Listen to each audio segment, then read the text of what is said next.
has escrito un libro en el año 2019, Venezuela, postales de un país al borde del colapso. Y quiero preguntarte acerca de tu mirada sobre Latinoamérica, especialmente después de las elecciones de Colombia, ¿no? Ayer, en el que Mm. prácticamente el bloque latinoamericano está yendo hacia la izquierda, eh, al menos ideológicamente. ¿Qué es lo cómo lo ves, pensando además de haber conocido Latinoamérica a partir de Venezuela, que creo que es como el eslabón principal de esta cadena de izquierda?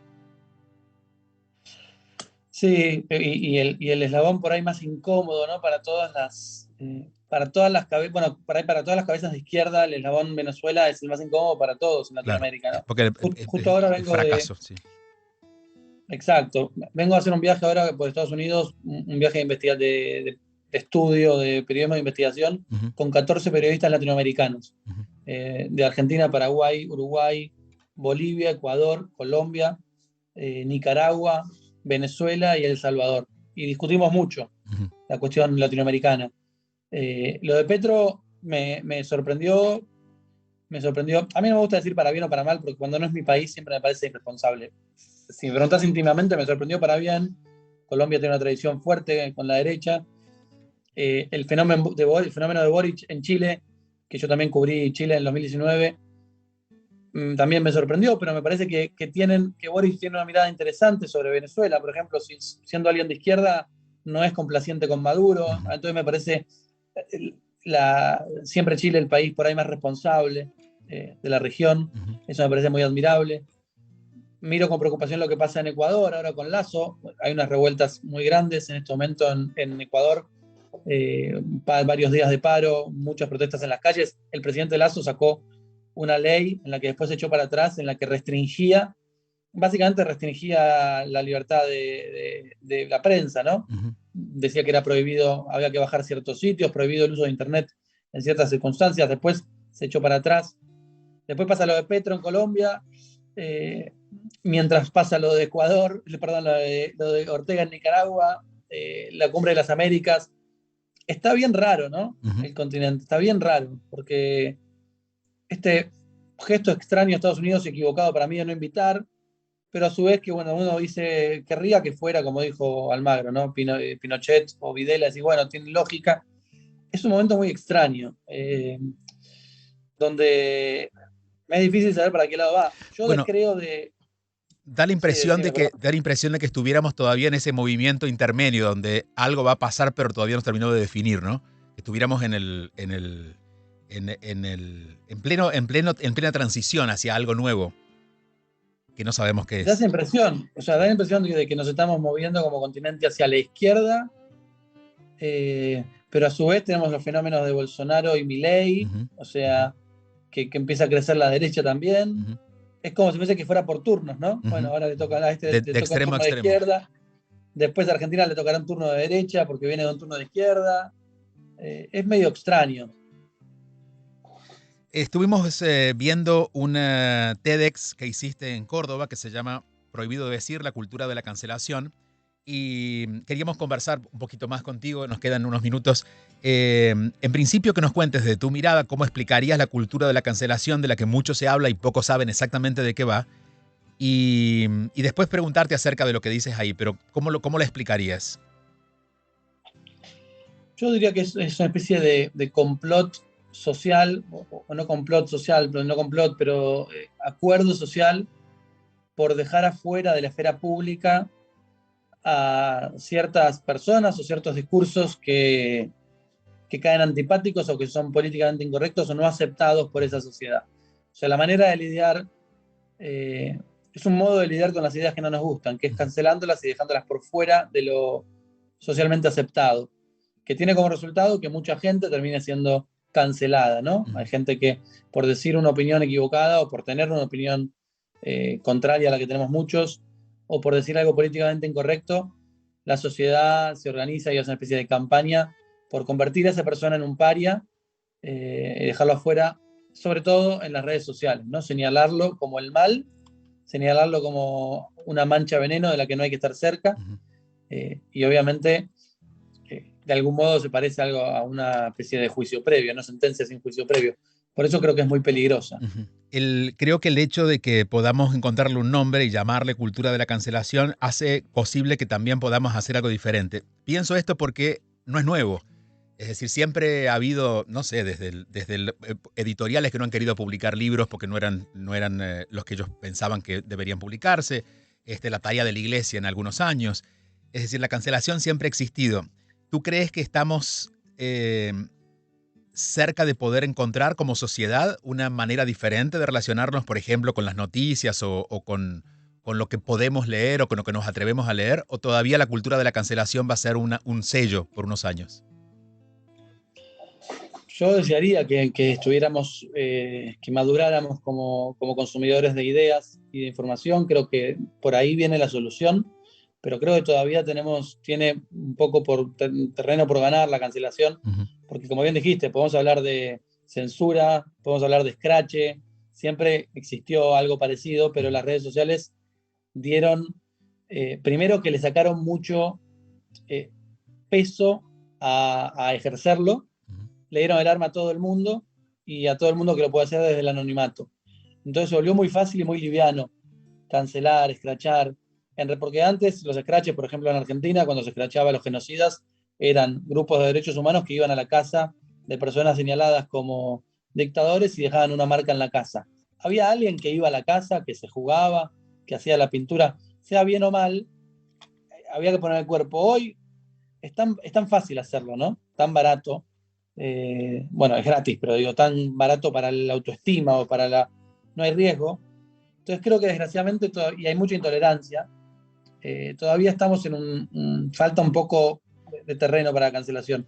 La manera de resolverlo es que terminemos con la intolerancia y que podamos ejercer un pensamiento crítico para entender mejor las ideas que no nos gustan. Y ahí te pregunto una pregunta que tú te haces, de hecho, te replico una pregunta que tú haces en ese video, y es cómo lidiamos entonces con las ideas que son opuestas u ofensivas.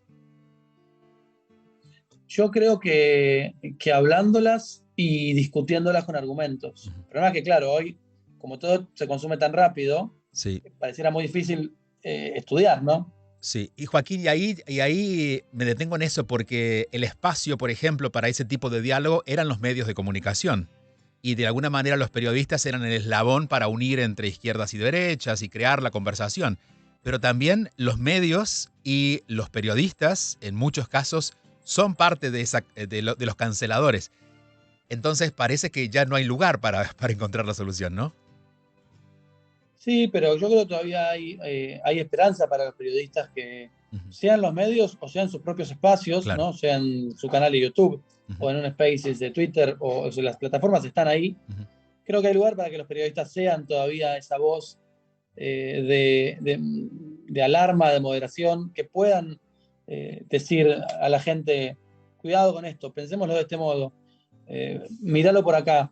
Pero también requiere un fuerte compromiso de la gente de que deje de hacer siempre el camino fácil de tomar conclusiones y estar Claro. convencida de que lo que piensan es lo correcto. Ujú. Bueno, a veces Esa idea estamos... ni siquiera es lo que piensan, sino lo que le han copiado a alguien que ha pensado eso y lo han solamente replicado. Absolutamente. Creo que la función de retweet en Twitter es, de alguna manera, representa una forma de pensamiento también, ¿no? Sigo yo diciendo lo que todos dicen y no me animo a buscar mi propia opinión. Bueno, sin duda, y además el retweet está algo tan fácil de hacer Claro. y a veces puede ser tan dañino, ¿no? Porque uno que tiene 50.000 retweets se convence de que dijo una gran verdad. Y también se pueden decir grandes mentiras que tengan 50.000 retweets. Tú dices, estamos en el funeral del pensamiento complejo, la velocidad y no profundidad, que hay más ilusión que realidad. Y también dices algo que creo que nos cabe a todos, porque lo digamos, porque tengamos siempre una opinión o porque nos quedemos en silencio, pero hay como una obligación de pronunciarse. Por ejemplo, quienes tenemos redes sociales y tenemos alguna actividad pública, cuando pasa algo, nos piden que nos pronunciemos, como si fuera una obligación tomar partido de todas las luchas, ¿no? Y si no hay un castigo por el silencio, es decir, te castigan porque publicas o te castigan porque no publicas, pero siempre está esa búsqueda de castigar, bueno, con insultos y todo lo que se usa hoy fácilmente en redes. Absolutamente. Hay una tendencia un poco humana a pronunciarse sobre todo, pero además las redes sociales, las plataformas magnifican esa tendencia desde su génesis tecnológica, digamos, ¿no? Constantemente las redes sociales te están preguntando qué pensás de un tema, o te están mostrando cosas para que respondas, para que interactúes. Si uno no tiene ideas sobre todo, yo digo ahí que uno tiene la ilusión, hay más ilusión de conocimiento que conocimiento, porque creemos, ¿no? Por leer un tweet o por leer un hilo, creemos que sabemos de un tema, estamos todos convencidos de saber y nadie se mete a fondo. Probablemente el que más sabe es el que menos dice, entonces termina siendo como ¿no? El universo de los bravucones, y sí, es preocupante. ¿Crees que mientras todos buscamos de alguna manera la libertad, y es lo que más se busca y lo que más se predica por estos días, creo que quizás no estamos tan listos para ser tan libres y abusamos de esa libertad porque no sabemos administrarla? ¿Será? Como que no hemos creado Sí, conciencia para ese tipo de libertades. claro, o sea, la enorme responsabilidad, nadie supo, por ahí a nadie le avisaron la enorme responsabilidad que supone ser libre de pensar lo que uno Claro, quiere, pero claro. ser libre de pensar lo que uno quiere no es ser libre de adherir al primer discurso tweet libertario, violento o agresivo que uno encuentra. Eso no es la libertad de pensamiento, adherir sin pensar a cualquier tweet violento. Ujú. Ser libre de pensar lo que uno quiere es ser libre de elaborar un pensamiento que sea producto del ejercicio de esa libertad, y después habrá ideas violentas, ideas de odio, y tendremos que lidiar con ellas, obvio, pero no como resultado ¿no? de la holgazanería. Ujú, ujú. Joaquín, ¿cómo ves el futuro del periodismo como tarea social, más allá de como labor? Siento que va a ocupar cada vez un lugar más importante en esto de conciliar a los opositores, o no, o va a ser todo lo contrario, terminar de destruir la conversación. Eh, Te lo pregunto porque tú tienes todavía muchos años por delante y hay todo un camino por hacer. ¿Qué te gustaría construir a ti como periodista? Yo lo que veo en el mercado periodístico, y hablo sobre todo de Argentina, es que hoy hay paga mucho más, garpa mucho más, como Sí. decimos, ser un fanático y jugar a esto de los extremos, ¿no? De la polarización. Entonces muchos periodistas cada vez están tomando ese camino de polarizarse porque es lo que el público les pide, porque siempre hay más público para posturas fanáticas que para posturas moderadas. Creo que eso es lo que pasa hoy. Me preocupa, no me gusta. Creo que realmente los periodistas tenemos que hacer un trabajo contra el éxito, ¿no? Poder hacer una conciencia, pensar en nosotros mismos, que nuestro éxito sea tal vez trabajar contra el éxito, dejar de trabajar por las grandes audiencias, y hacernos cargo que a veces tenemos que tener discursos que no sean populares, que no sean efectivos, pero que hagan pensar, y que nos devuelvan un valor y una estima social. Dejar que deje de ser tan buen negocio apostar a la polarización, y empezar a encontrarnos con periodistas, al menos yo trato de hacer esa carrera, que tienen una ética y que piensan en lo que van a decir antes de decirlo, porque piensan que puede ser efectivo o no. Ujú. Cerrando ya para liberarte y que puedas seguir en lo tuyo, decías que has estado en Estados Unidos y aquí también hay mucha polarización. Digo que esto es una cosa mundial, ¿no? Nos ha tocado a todos estar de uno u otro lado o ser castigados por no estar en ninguno de los dos lados, como decíamos recién. Me interesa tu mirada porque eres visitante, no estás comprometido con ninguna de las ideas que dan vueltas en este país, eres periodista, tienes el ojo entrenado para mirar más allá. ¿Qué viste? ¿Cómo viste Estados Unidos en tu viaje? Bueno, me tocó estar justo 3 días después, llegué del tiroteo en Texas, eh, y, y me sorprendió. Yo pensé que, bueno, justo estando en esos días iba a encontrarme con un país que unánimemente iba a pensar que había que hacer algo, Ujú, ¿no? Por la tenencia de armas, ujú, y no. Encontré que eso me sorprendió, la verdad. Un país menos eh, politizado de lo que yo esperaba. O sea, uno siempre, conozco mucho Estados Unidos y uno siempre admira la democracia norteamericana, los mecanismos de la democracia norteamericana me parece admirable. Sin embargo, encontré como que es un país que se preocupa de repente por temas, en concreto, pero no está permanentemente politizado. Supongo que eso debe ser mejor, porque estar en un país tan politizado como Argentina es estresante. Pero bueno, eso me sorprendió, sinceramente. Pero después, bueno, no puedo negar que hay muchas cosas que envidio, ¿no? Y que admiro de cómo funciona el sistema estadounidense. Eso porque lo miras en comparación con la vida en Argentina.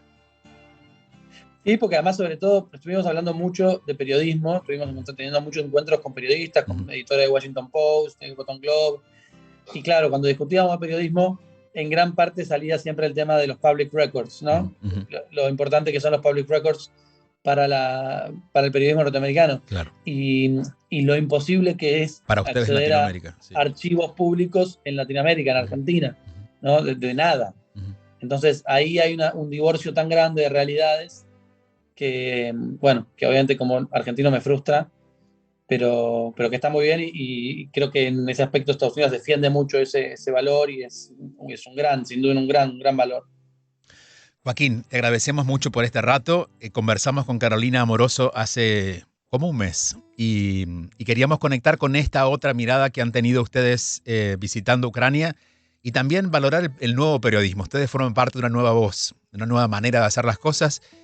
Y confiamos que ese cambio que estamos buscando a veces que ocurra en la sociedad, bueno, nace a partir de ustedes, porque al final o nos pasamos escuchando radio o viendo YouTube o conectados con algún periódico, en este caso con Infobae, y creo que desde ahí también vamos construyendo la realidad. Así que de la manera que ustedes la cuentan, genera un impacto en todos nosotros. Te agradecemos mucho. Muchas gracias a vos por la charla tan interesante. Un fuerte abrazo. Gracias. Joaquín Sánchez Mariño es periodista, es argentino, nació en el año 85 y imagino que en esa década han nacido los curiosos, ¿no? Porque a partir de ese año hemos compartido con muchas personas de su generación que llevan esta curiosidad en lo que hagan, y en este caso es el periodismo. Él estuvo en Ucrania, si ustedes llegaron tarde a la conversación, y queríamos conversar con él para eso, ¿no? Para darle un seguimiento en primera persona de lo que significa estar en la guerra. Claro, cada uno lo vive desde su lugar. El soldado ruso seguramente cuenta una historia diferente al soldado ucraniano. El padre que ha perdido un hijo cuenta una historia diferente de la guerra a un padre que ha logrado escapar de la guerra. Pero el periodista tiene un poco todas las historias. Y eso es lo que queríamos compartir hoy con alguien que nos ha encantado conocer, Joaquín Sánchez Mariño.